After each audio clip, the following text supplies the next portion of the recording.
Hey everybody, welcome to another episode of Nasty Addiction Garage. My name is Jeremy. This is our 92 Toyota MR2. Where we last left off, we put in our Ep.50 exhaust, which sounds amazing, guys. Like, I love this exhaust. Like, I still rant and rave about TCS and their exhaust, but I love TCS. It's dual exhaust. That thing is amazing. That's like my first like choice if I had to choose an exhaust. But this Ep.50 is definitely runner-up. It sounds great. It purrs perfect. Barely any drone. It is a little loud on cold start, but other than that, I mean, it sounds great. We're moving on to a couple things. So, like in my previous videos, I did explain that our heater core hose is still leaking even after repair. So that's the big issue here. But we're gonna save that for the last thing. I want to tidy up this car, tidy up the motor, do a lot of little things that need to get done. A lot of moldings, replace the rear window again. I gotta put the rear sway bar end links. I gotta put the coolant reservoir for the motor. So we got quite a few different things. So this is gonna be a multiple part series rather, just so then as things are coming in, we can start putting things together and go from there, guys. So stay tuned, guys. This is going to be a great one. We're just going to do a lot of stuff, a lot of things just together, I guess, but we'll get it done. It's going to be a couple days worth of stuff, so let's get it, guys. First and foremost, the big thing that I really want to do is add a coolant reservoir to here, because obviously, as you've seen with this actually open, I'm just pouring and pissing out coolant, which is not the best thing at the moment, and it is actually, I think, ruining the powder coating here. Oh, maybe not. It's not too bad. Just gotta wipe it down. But it just keeps pouring out through here, falling down there. As you see, there's some leakage down there, and that's from the coolant. It just drips out from here, goes down here, and just drips down there. But everything is gonna be power washed eventually, so I'm not too worried about that. But I do want to hook up the coolant reservoir just so then I have that and avoid any of the dripping on the motor and stuff like that. So here goes the coolant reservoir. I got it powder coated to match everything else. So this is it. This is a simple eBay one. I think it was like $30 or something like that, something simple and quick. I ordered a whole bunch of clips and retainers and stuff like that. I ordered the pedal for the clutch pedal rubber. This goes with the actual coolant reservoir. I did order the MR2 that goes on the back 94 the cookie light panel. These are the rear sway bar end links, which we are going to have to install. Also, this is for the next episode. These are the P-clips that will hold the hose in place when I do replace this section. I'm kind of debating. I want to replace the whole line, like the whole line from the front and the front all the way back here to this area. But I'm kind of debating, or do I just fix that one section that is actually leaking? So I'm not too sure just yet, but we will get to it. We are going to take care of it. I just want this thing to be running perfectly, just so I can drive it around a couple times just to make sure that everything is working appropriately. Just because I do not want to sell this car if there's an issue with it. I want to make sure the issue is taken care of and done appropriately, so then whoever does end up buying this car knows that this car has been done correctly. So we still got a couple things that I'm waiting on for the radio. I'm waiting on the radio brackets. As you can see, the radio is kind of just slouched in there. It's not the way it should be. It's not aligned with the actual bezel. So there's a couple things that we need to adjust in the cabin. But other than that, everything seems to be good. So guys, let's get to installing this coolant reservoir. I gotta go get some coolant and we'll go from there. Let's go. Alright guys, before I even get the coolant, what I'm going to do is actually just set everything up really nicely. So basically I'm planning on putting it right either here or probably closer to the back of the intake here. The only thing that it concerns me is this little divot here. This is the only kind of straight piece. There's a straight piece right here that I can use too, and it's kind of like a direct shot, depending on how long or how short the hose is going to be to the actual reservoir. But there's also this piece here. There's quite a few different places that I can put it. I can put it here, kind of hide it out a little bit, have it sit kind of like right here snug, but then that's a long cord or a long hose to put from here to here, and it just kind of makes it look a little messy. If I do it right here, I think it's a little bit more ideal, just because it's a straight shot and it'll be right here, or even right here, or right here. It doesn't matter. Let's see how it fits, or where it fits best, and we'll go from there.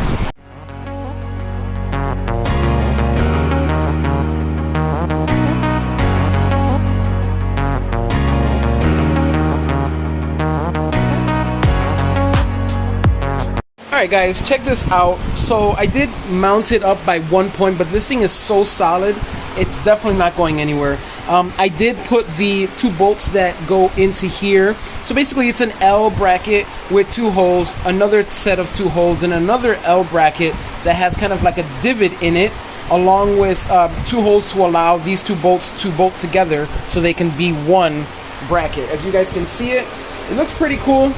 I like the way it's looking so far. It's fitting on there very well. I'm gonna bolt these 2 down and then go ahead and use the ring that it came with to go around the actual piece. But what I'm gonna do is kind of turn it around. I don't want it to look ugly, so I'll end up keeping it maybe around here somewhere and hanging it from here. So ideally, let's get that done and get moving with that. We'll attach the hoses. So the hose would be from the actual reservoir to our filler neck. So let's go.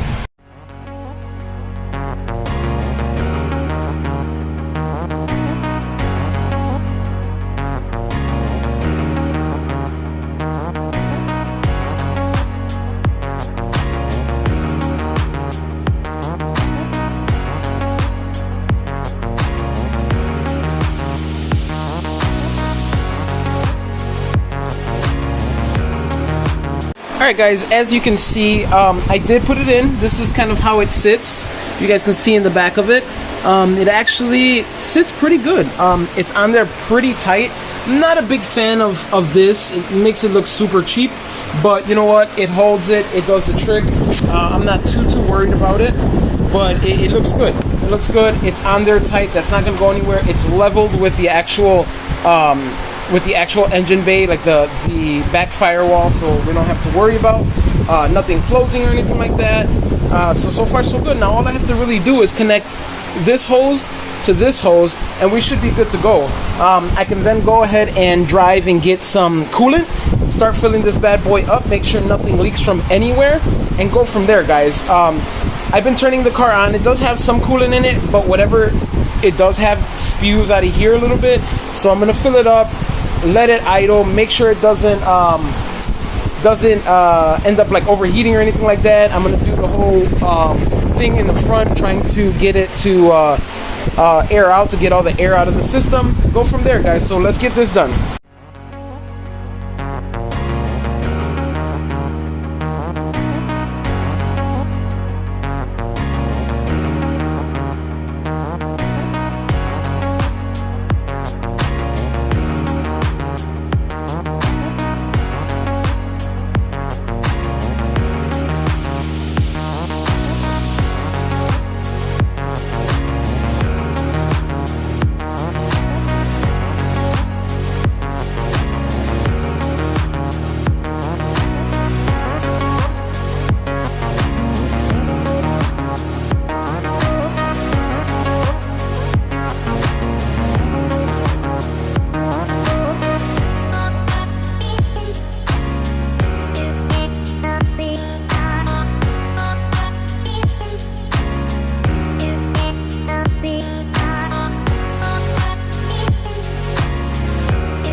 Alright guys, and just like that, we have the coolant reservoir all hooked up, connected to the actual water neck, and we're good to go. I did use this double layered clear hose that is made for hot and coolant and just stuff like that. That was kind of meant for this stuff. So this one's double layered. As you can see, it's got, let's see if I can focus on here. It's kind of got a double layer going on here, and it's clear. So you can see if the coolant gets really nasty or dirty, or even mixes at all with oil or anything like that. This is something that is really, really good. And I learned this back when I was doing this before with the Civics. Like, if it wasn't for a line like this that was clear, I wouldn't have never known that my head gasket was popped. So not on this car, but this is an example that why I use this. But yeah, so this part is done, guys. We're done with this. We're gonna now move on to the actual sway bar end links. Go from there, so then we can then switch them out with these new ones that I picked up. So it was from a store in the UK. I picked these guys up, and we're gonna switch them out. At the same time, what I think I'm gonna do is switch out these wheels for the freshly painted and fresh tired rims or wheels that I have. They're the same ones, but the ones that I am gonna put on there are fresh, already painted, and looking good. So let's start going to lift this car up and put it on some jack stands and go from there, guys. Let's.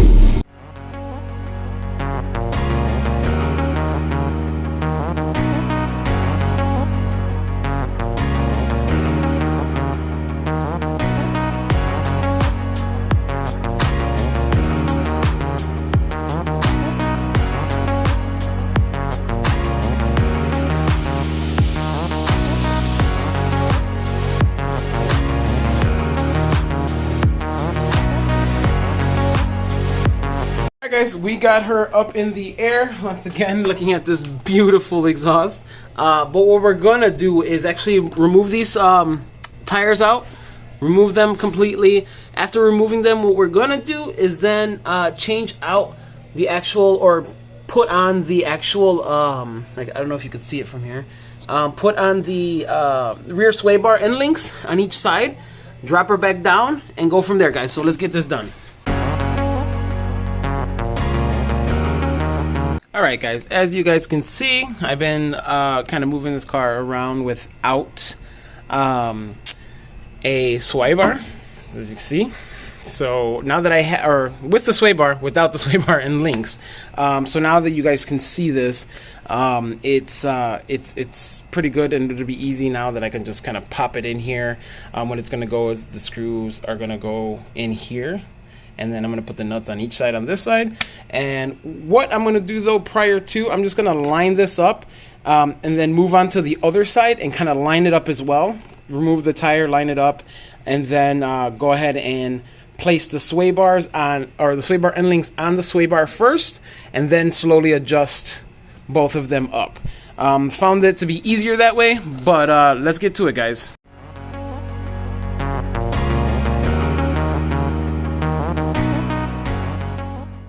Alright, guys, as you see, I just slightly put it on there. It's just hand tied. It's super loose. What I found out that I'm gonna have to do actually is remove these two bolts and then sway the actual suspension or the strut out enough to then put this bolt in there, because there's not enough room behind here. I can barely fit 2 fingers. That's being generous, but I'm gonna do that to the other side, and we're gonna go from there. Let's go.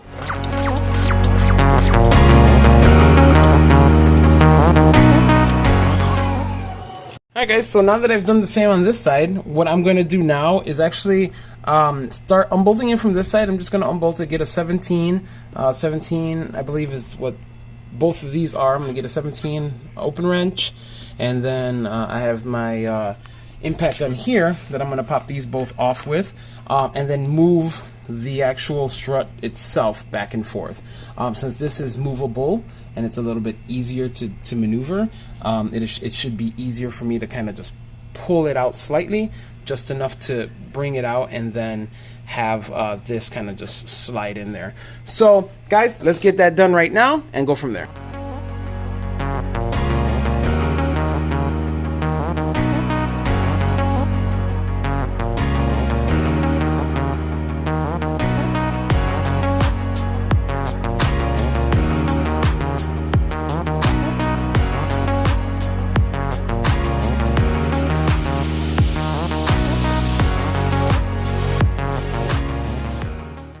Alright guys, check it out. We got the sway bar and links in. Not fully bolted in yet, but we got them on.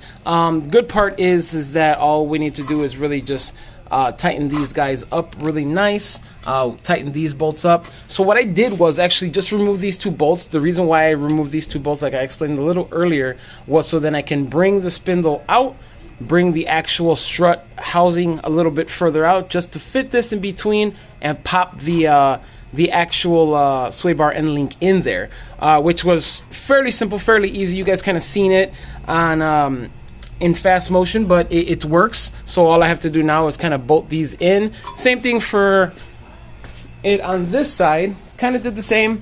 Unbolted these two, had this one already on, kind of popped that in the side right there, and it worked perfectly. So guys, let's get to that. And got another real quick thing that I'm going to actually put on here are refreshed rims and new tires. So big shout out to Paul for hooking me up with these. Perfect. He refinished them himself, so they came out pretty good. It's a lot better than what I have right here. This is what was on them before, and it looks horrible. So we're going to replace them. All the same sizes, the 94 wheels. I don't know, they make a big fuss about how they're called. I call them turbo wheels because, I mean, they didn't come in the 91, 92s like this, and I know 93s they did, I believe, in 94, 95. But I call them turbo wheels. You guys can call them what you want, but these turbo wheels are going to go on this car just so then I don't have to refinish them and spend money redoing these. These I'm probably going to keep and put together so then I can have them on the side in case I need them ever. But this is definitely going to be what's going to be put on there. So I believe they're the 15 by 7. Yep. So then now we have to find the 15 by 7s, which are right here. And then we're going to pop these guys on after we tighten up everything under here on both sides and go from there, guys. So let's go.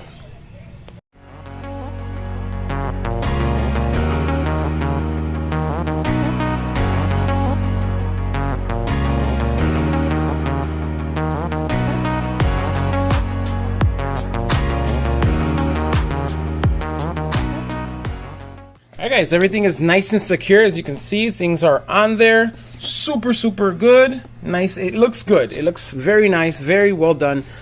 Same thing goes for this side. They're all on. No noise, no nothing. So this is perfect. So now we got the sway bar end links. So the suspension portion in the rear is pretty much done. Don't have to do too much more to it.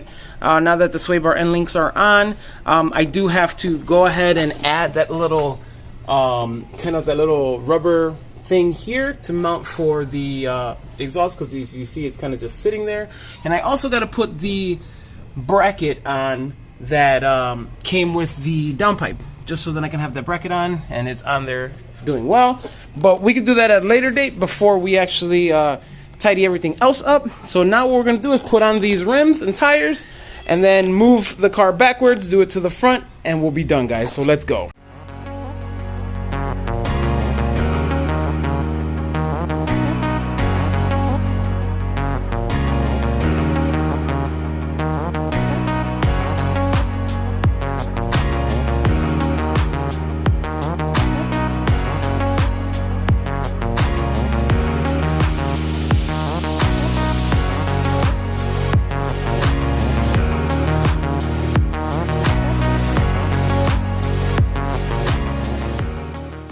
Alright guys, check it out. Look at how nice they look.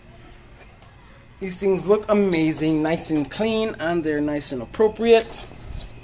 Same thing goes for this end. Looking real nice. So what I'm going to do now, guys, is actually just change out the front wheels and tires. replace them with the cleaner ones, and go from there, guys. So let's get this started.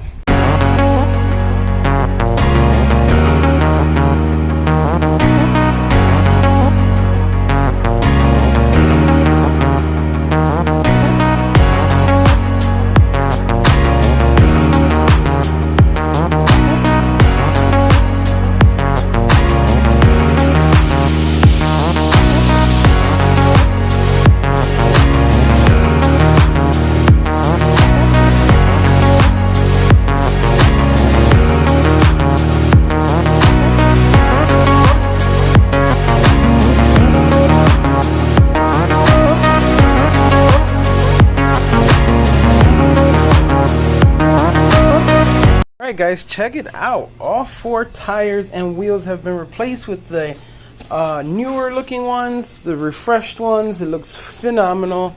If you check it out, it just looks damn near brand new. This car looks brand new with these wheels on it.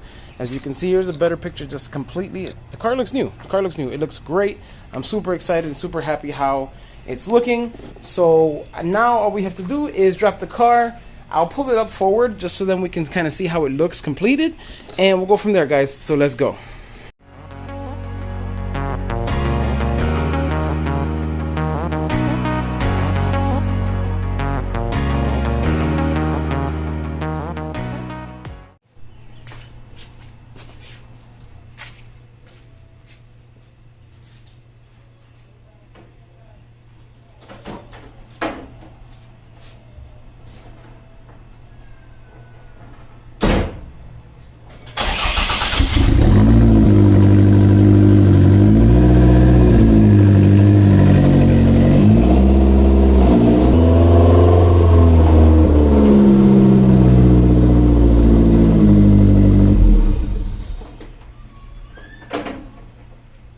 So check it out, guys. With the new tires and freshly refreshed wheels, look at this. This looks great. It looks perfect. It looks nice and stock the way I want the look to be. It looks really, really good, guys. Really, really, really good. This thing looks amazing. It's perfect. It's looking great. Alright everybody, this is going to conclude today's episode. First and foremost, I do want to thank all my subscribers. I want to say thank you for all of the stuff you guys have been doing for me.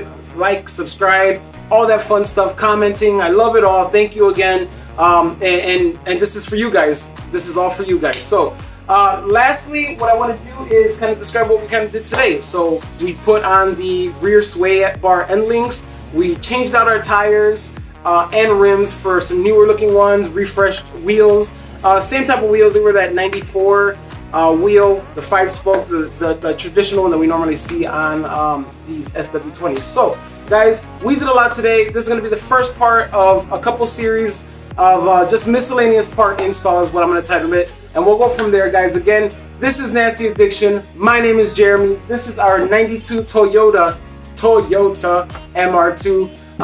And until next time, guys, you already know we build differently.